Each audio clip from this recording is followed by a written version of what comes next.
किस्मत फूट गई, जुड़े से पहले ही रिश्ता टूट गई। अरे अरे पिंकी, का भइल, का हो गइल? का बताई रोमा, कमिश्नर रघुवीर प्रताप के लड़का से हमार ब्याह तय भइल और वो ब्याह से मना कर दिलस। कौन? ओ वीर।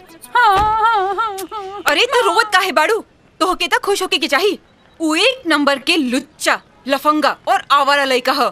अगर ओकरा से तोहार शादी भइल रहत तो तोहार जिंदगी बर्बाद हो जात। ना ना ना, हमार जिंदगी बर्बाद ना, आबाद हो जात।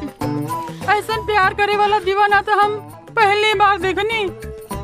जे केहू के प्यार में पागल बा, काश वो लेके हम होती। कौन लड़की केकरा प्यार में पागल बा? राधा के।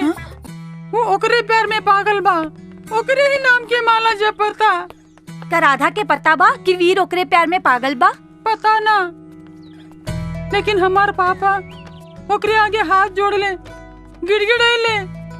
लाखों के दहेज, करोड़ों के बंगला, यहाँ तक के फैक्ट्री भी ओकरे नामे करे खातिर तैयार हो गए, फिर भी मना कर देलस। जाना तारू का कहे के? का कह के?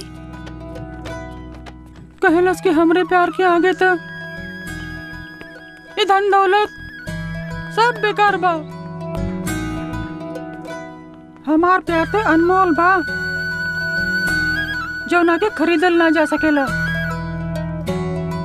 कमिश्नर साहब धमकी भी दिले कि राधा के भूल जा, नहीं तो घर से निकाल दे। तो वीर का कहलस?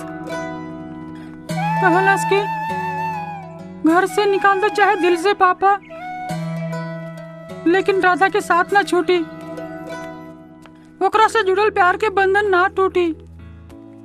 कितना तकदीर वाली बिया राधा, जेकरा के ऐसा प्यार करे वाला मिलल।